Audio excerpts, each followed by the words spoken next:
and he is a senior JavaScript web developer, a content creator on YouTube, and a speaker. He had a talk on DevOps France 2024 last year. So rest assured, you will learn a lot from his talk today. Please welcome Modest Asiombo. I hope I pronounced your name very well. And he'll Yes. be talking to us on how to improve the developer's experience, because most of the time we talk about the user's experience, but this time around we'll be talking about the developer's experience. Welcome. Thank you. Vous arrivez à m'entendre et est-ce que vous voyez mon écran que j'ai partagé ou pas? Ok. Là, je pense que c'est bon. Ok. Donc, du coup, je vais commencer. Vous arrivez à m'entendre? Si vous arrivez à m'entendre, c'est bon. Donc, du coup, je peux commencer. Donc, hello tout le monde et bienvenue dans ce talk sur Angular, dont l'objectif est de partager avec vous comment la nouvelle fonctionnalité de déclaration de variables dans le template nous permet d'améliorer notre expérience en tant que développeur. Donc, pour ceux qui sont habitués à travailler avec Angular depuis un moment, il y a de fortes chances que vous ayez déjà manipulé les variables de template en utilisant l'un des styles de code présentés ici. Donc, soit pour pouvoir accéder à la référence d'un élément dans le DOM, comme c'est le cas ici, ou un élément de formulaire afin d'accéder à sa valeur, soit pour accéder à un élément depuis son composant parent, c'est-à-dire utiliser la référence du composant enfant pour pouvoir réaliser des appels de méthodes de ce composant enfant depuis son composant parent. Donc c'est les styles auxquels nous sommes habitués. Et ce qui ça nous permettait de faire jusqu'à la version 18 d'Angular, c'est que ça nous permettait d'accéder à des références et de faire des choses dessus. Mais depuis la version 18 d'Angular, il est maintenant possible de déclarer des variables dans le template de la même façon qu'on le ferait en JavaScript et de réaliser des opérations dessus comme on le fait dans du JavaScript classique. Et c'est ceci qui fera l'objet de ma présentation. Et mon but sera de démontrer comment cela nous permet d'améliorer notre expérience dans notre quotidien. Mais avant d'aller plus loin dans ma présentation, permettez-moi de me présenter. Donc moi, c'est Modeste Sachonbon. Je suis développeur JavaScript senior et créateur de contenu. Donc, je partage mes connaissances sur ma chaîne YouTube, sur les technologies que j'utilise dans mon quotidien, à savoir du JavaScript, du Angular, du Node.js. Et je n'hésite pas également à partager mes connaissances à participants à des conférences ou à des événements tech, comme c'est le cas aujourd'hui. Donc, si nous revenons au sujet principal, qui est la déclaration des variables dans le template, donc depuis la version 18 d'Angular, nous pouvons déclarer des variables dans le template de la même façon qu'on le ferait dans du JavaScript classique. Donc ici, nous avons un exemple où nous déclarons un nom qui est Toto. Donc, ce qu'il faut savoir sur la déclaration des variables dans les templates, c'est que cela respecte certaines règles. C'est-à-dire que les variables qui sont déclarées de cette façon sont read-only. C'est-à-dire qu'on ne peut plus modifier la valeur après la déclaration. Et autre chose, c'est que les variables déclarées en utilisant le applet respectent des scopes, c'est-à-dire des portées de variables. Donc, lorsqu'on les déclare dans des if, des if, des switch ou des for, donc cela, les variables déclarées de cette façon seront scopées à ces différents scopes et on ne pourra pas accéder à ces variables en dehors de ces scopes. Donc, pour vous donner une idée de ce à quoi cela ressemble, donc ici, nous avons une déclaration de variable OS qui prend une liste de systèmes d'exploitation et nous utilisons plus tard la notion NDC, la notation NDC, pour pouvoir récupérer le deuxième élément de cette liste, de l'affecter dans notre variable fetch ici. Donc plus tard, on peut déclarer d'autres variables, réaliser les opérations qu'on a l'habitude de réaliser dans du JavaScript classique dessus. Et on peut utiliser l'interpolation également pour afficher ces variables si nous le souhaitons dans le template. Donc la question que vous allez peut-être vous poser, c'est quoi l'intérêt de cette nouvelle fonctionnalité à part la déclaration de variables dans le template et de réaliser certaines opérations directement dans le template? Eh bien, cela nous apporte d'autres intérêts, comme le fait d'améliorer la performance en associant le applet au async pipe. Donc, nous verrons à quoi cela ressemble tout à l'heure. Et cela peut être utilisé pour réduire beaucoup la répétition de code dans le template. Et cela, surtout lorsqu'on manipule les signals ou les signaux, qui est la nouvelle primitive lorsqu'on travaille avec Angular et qu'on veut réaliser de la programmation réactive. Donc cela peut être également utilisé, encore une fois, pour améliorer la gestion dynamique des classes au niveau du template. Donc nous allons voir tout cela par des exemples par la suite. Donc si je reviens sur la déclaration des variables, je disais tout à l'heure que les variables déclarées en utilisant le athlete sont scopées. Donc ici, je déclare une variable locale qui prend la valeur Angular. Et dans mon if ici, je peux accéder à la variable parce que ça a été déclaré dans le scope global ici. Donc on peut y accéder, que ce soit dans des scopes plus petits qui font référence au scope global ou soit dans le scope global, c'est-à-dire partout dans mon template de cette façon. Mais si au contraire, on modifie un peu ce code pour déplacer la déclaration de variable dans un autre scope, c'est-à-dire dans le if ici, donc ça veut dire que cette variable déclarée de cette façon sera scopée au if que nous avons ici. Donc on ne pourra plus y accéder en dehors de ce contexte ou de ce scope. Donc ce qui fait que lorsqu'on va vouloir accéder plus tard à cette variable en dehors de ce scope ici qui est le if, donc on aura une erreur qui va nous dire que la variable la variable à laquelle nous accédons n'existe pas. Donc autre chose, j'avais parlé du async pipe, l'association du athlète au async pipe pour pouvoir améliorer la performance des applications. Donc ici, en supposant par exemple que nous avons une application où nous récupérons une liste d'utilisateurs depuis une API en utilisant le HTTP client, ce qui se fait généralement, c'est que nous créons une variable qui fait référence à un observable qui nous permet de récupérer la liste.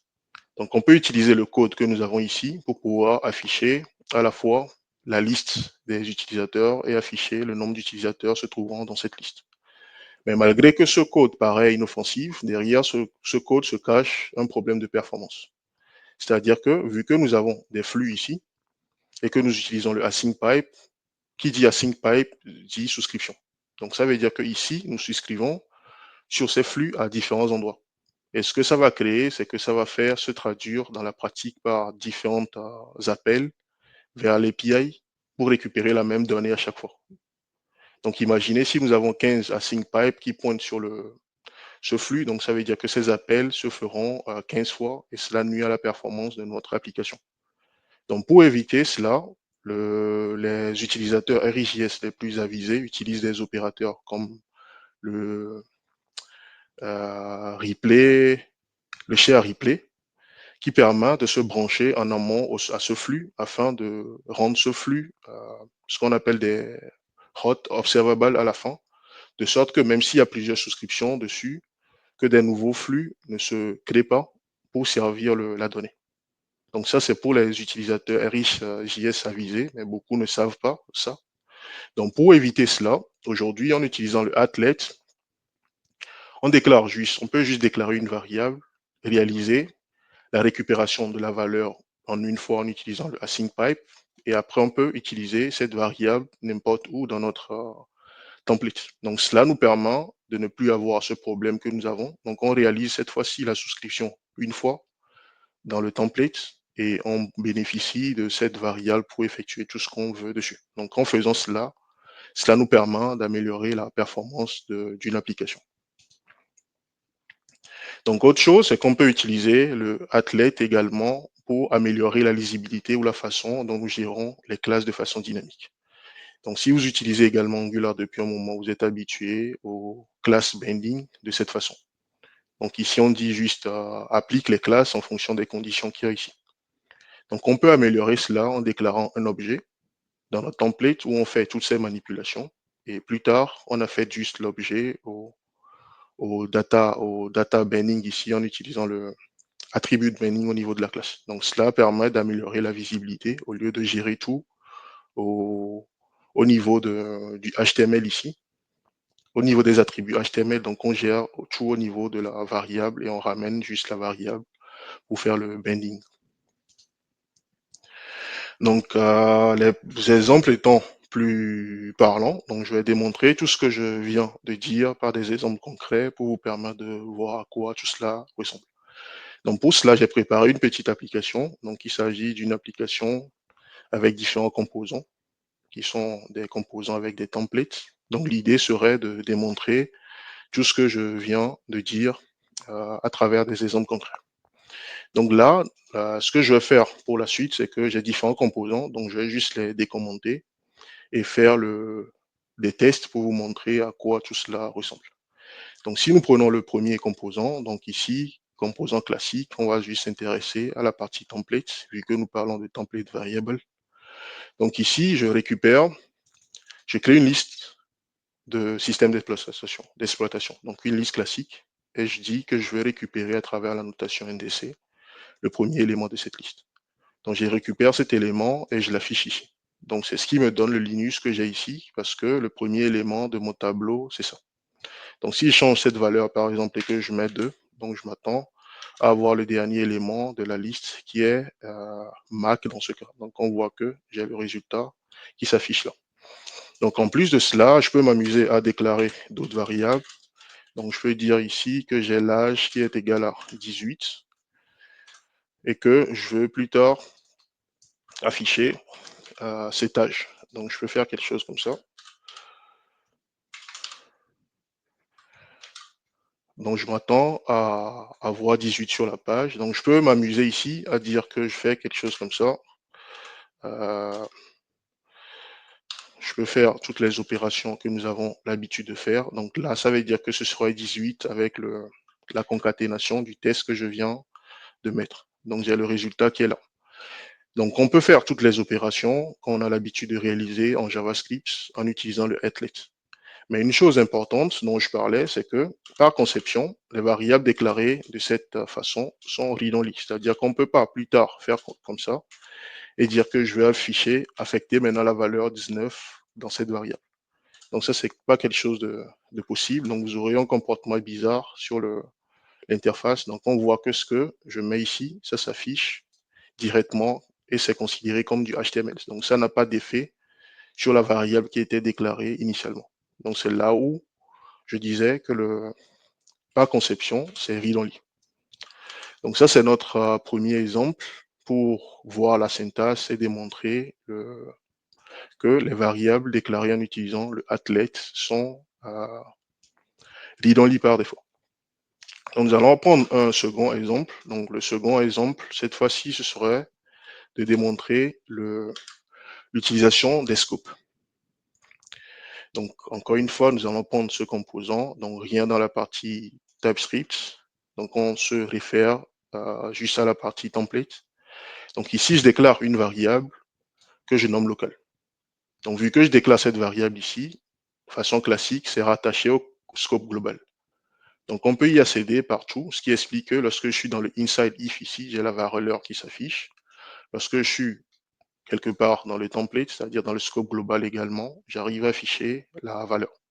Donc supposons que je déplace juste ceci, que je le ramène dans ce scope. Donc on voit déjà que mon éditeur m'informe que il n'arrive pas à accéder à cette variable dans le scope global. Et la raison elle est simple, c'est parce que la variable en le définissant dans le if ici est rattachée juste à ce scope, donc n'est pas visible de l'extérieur. Donc si je m'entête enregistrer cela, donc j'aurai une erreur classique qui me dira que ma variable n'est pas au bon endroit. Donc il suffit de déclarer cette variable ici pour avoir que le scope soit respecté. Donc là, je viens de démontrer le cas du scope. Troisième exemple, nous allons voir comment cela nous permet d'améliorer la performance lorsqu'on travaille avec les flux. Donc, je me réfère au code que j'ai ici.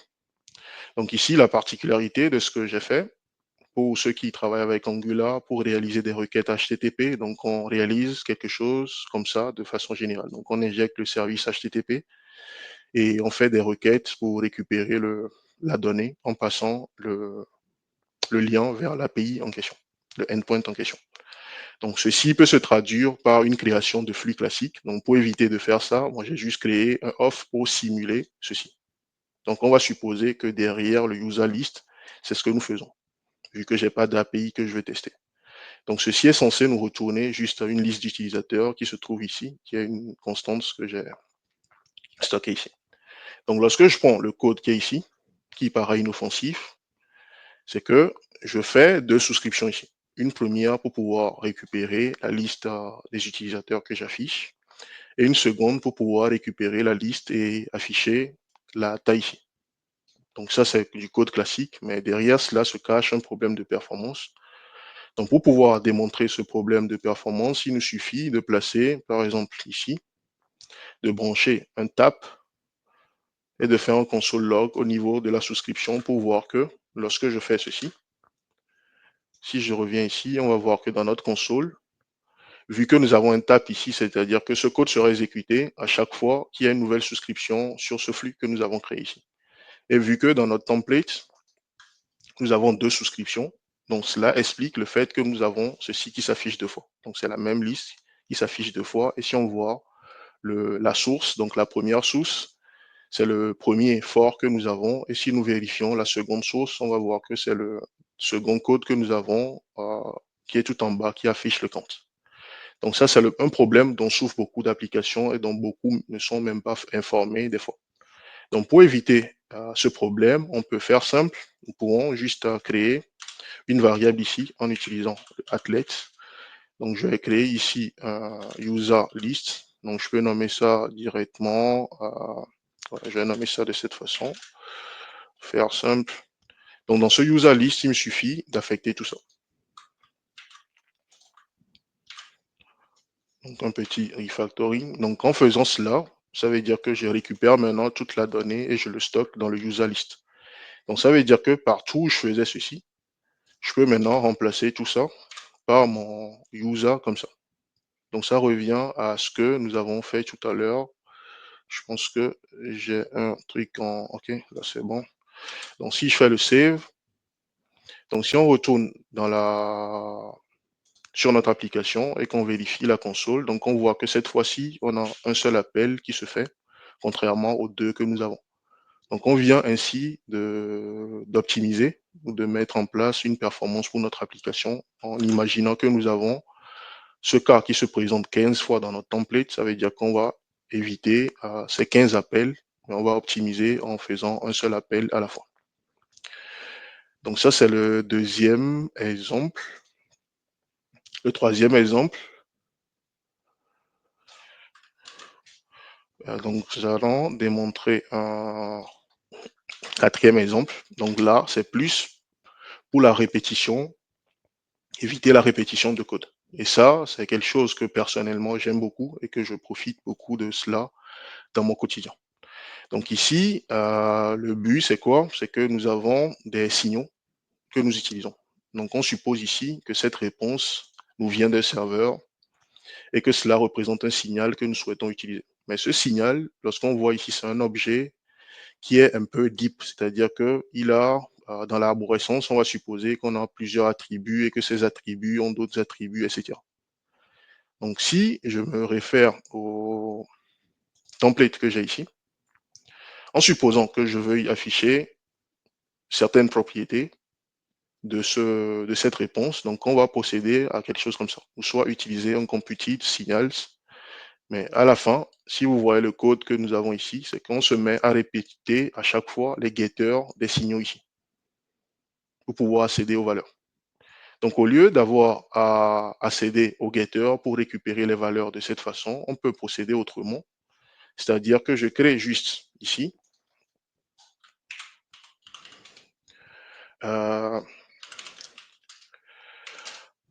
une variable qui va me permettre de stocker ce signal. Donc déjà, ça va m'éviter de faire plusieurs fois appel au getter. Donc je peux remplacer toutes les parties où j'avais le response ici, je peux les remplacer par des resp maintenant. Ça, c'est la première chose. On peut aller encore plus loin. Ici, on récupère d'abord la data et ensuite on récupère le name. Donc pour éviter ça également, on peut faire la même chose et dire directement ici que ceci représente pour moi la data. Donc, je vais faire quelque chose comme ça.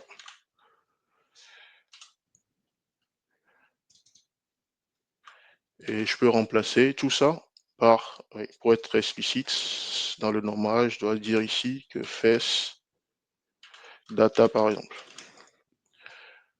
Donc ça me permet d'utiliser ceci pour pouvoir remplacer toutes les parties où j'avais l'utilisation de cette référence. Donc on voit que cela améliore la lisibilité de notre code et ça réduit également les répétitions que nous avons au niveau des appels de getter de signal. Donc le dernier exemple concerne cette partie. Donc pour vous donner une idée de ce que je fais ici, en fait l'idée du code c'est que j'ai une valeur que je sélectionne ici et qui modifie la classe à appliquer à mon élément affichant le message ici. Donc pour cela, pour pouvoir faire cela, il a fallu brancher ici le input sur ce modèle que nous avons ici pour pouvoir modifier la valeur. Donc ça veut dire qu'à chaque fois qu'on change la valeur ici, ça va se refléter dans le alert class que nous avons ici. Donc si nous nous référons maintenant au code qui permet de faire cela, donc il s'agit de cette partie, donc on fait le binding au niveau de la classe et ensuite en fonction de la valeur qui est sélectionnée ici, on utilise cela pour définir la classe à appliquer de façon dynamique à notre composant. Donc, pour éviter de gérer tout au niveau des attributs ici, qui est un peu trop verbeux, donc on peut faire juste ceci, déplacer tout cela dans une variable que nous déclarons. Donc, je vais dire ici que ceci représente pour moi mon alerte classe, par exemple. J'ai un nom comme ça pour avoir un nom différent.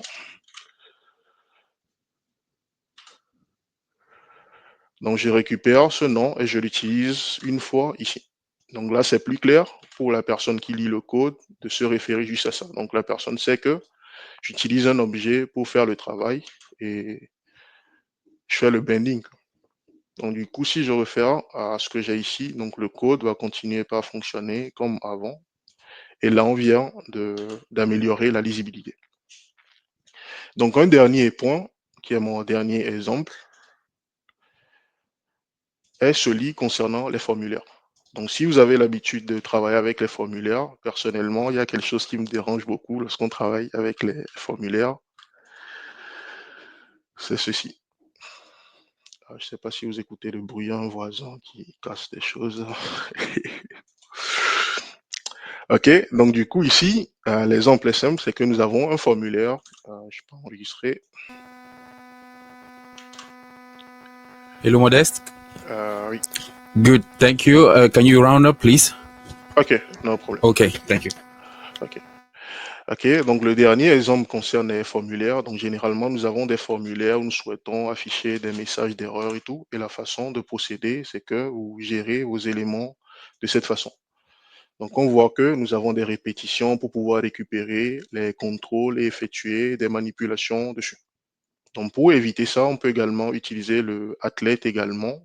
Donc l'idée serait de mettre tout ça dans une variable une fois.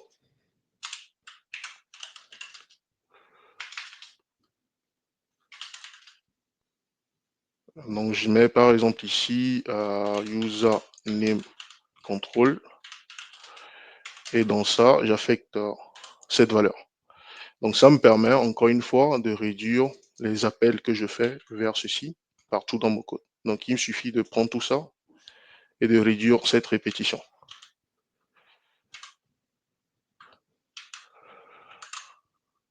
Donc on va voir que le code va continuer toujours pas fonctionner comme c'était le cas. Donc voilà, de façon générale, ce que j'avais à partager avec vous pour cette présentation. Et pour des personnes qui souhaitent se mettre en Angular ou se documenter en Angular ou qui souhaitent améliorer leur niveau dans Angular ou être au parfum des nouvelles fonctionnalités, donc vous pouvez retrouver beaucoup de vidéos sur ma chaîne sur les différentes versions d'Angular, les nouvelles fonctionnalités. Et il y a également une série qui passe actuellement sur la chaîne pour des personnes qui souhaitent apprendre la version 19 d'Angular. Donc vous pouvez retrouver tout ça sur ma chaîne qui est Dev Propulsor. Donc à côté de cela, vous pouvez retrouver le slide et le repo de la démo à travers les différents QR codes que vous avez ici. Merci à vous.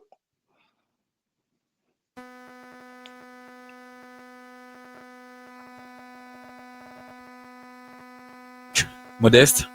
I believe all of us here have learned something, and we have a lot of Angular developers here, and I believe we have questions for you. You have the first one on your screen. Please, can you respond? Ok, y a-t-il une raison pour les concepteurs d'Angular de forcer les variables déclarées par Applet à être read-only? Je ne sais pas, vu que je fais pas partie de l'équipe Angular, donc je ne pourrais pas répondre. Donc sûrement que ils ont une raison pour laquelle ils ont fait les choses de cette façon, quoi. Peut-être pour éviter de faire du n'importe quoi et d'avoir recompilé à chaque fois le code à chaque ligne lorsque les choses changent, quoi. Est-il possible d'utiliser des instruments tels que les instructions ternaires avec Applet? Ouais, c'est possible. Tout ce qu'on peut faire avec les variables JavaScript classiques, vous pouvez les faire de la même façon en utilisant le Applet, quoi.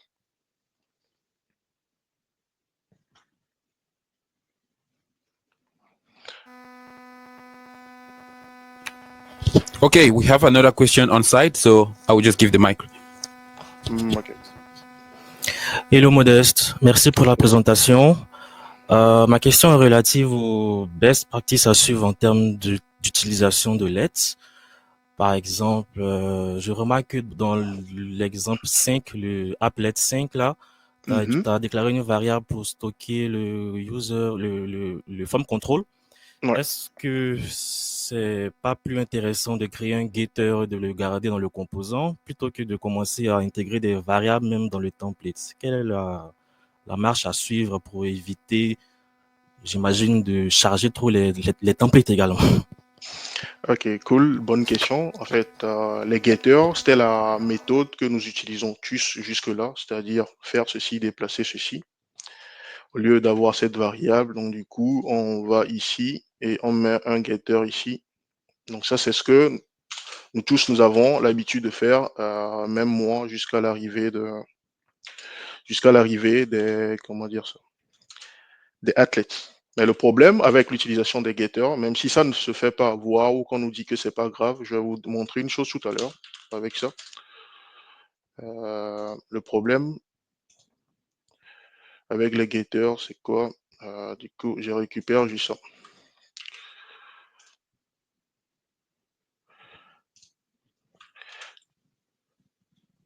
Ok, il me manque juste le 10 ici. Ok, donc votre idée, c'est de faire quelque chose comme ça et d'enlever ce que nous avons ici et que ça continue de fonctionner. Le problème avec cette façon de faire, c'est très dangereux, mais c'est quelque chose qu'on faisait tous, mais qui est dangereux. Pourquoi? Un getter, en réalité, c'est une fonction. Et on sait tous que Angular, jusqu'à l'arrivée des signaux qui sont un peu particuliers, c'est déconseillé de faire appel à des méthodes dans le template. Donc lorsque j'écris ceci dans le template, même si ça donne l'impression d'une variable qui est référencée, ou plutôt d'un attribut qui est référencé dans le template, en réalité, derrière, chaque fois que je fais ça, c'est cette fonction qui sera appelée.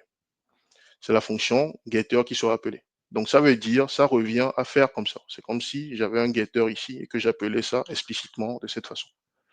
Donc ça veut dire qu'à chaque fois, si vous avez 10 parties, vous utilisez cela, donc ça veut dire que tout cela sera réévalué pour vous retourner à chaque fois la valeur que vous avez ici.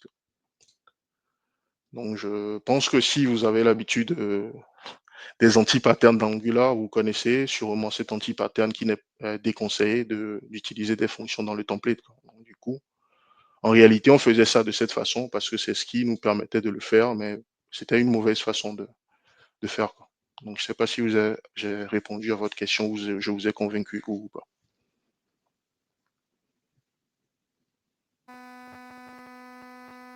He is very, very satisfied.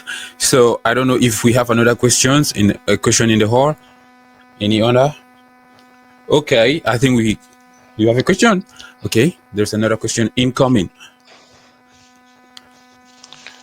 Il y a quelqu'un qui demande, est-ce qu'il y a une façon de casser le read-only? Non, c'est pas possible de le casser. Et ça, je l'ai démontré avec mon exemple, le premier exemple que j'ai donné avec ici.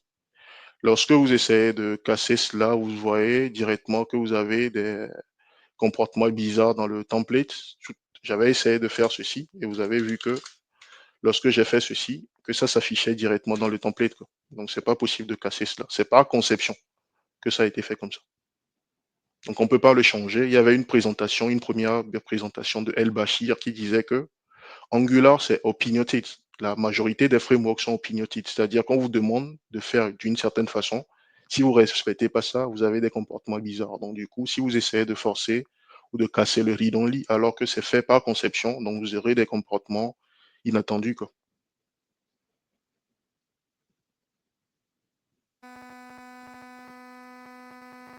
So for your answer means that you either respect it or you use your own language.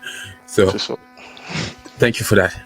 And if we don't have any other question in the hall, I will say thank you very much, Modest, for your contribution. And it's the second time that we have you, so it's a pleasure for us at Kutano having you.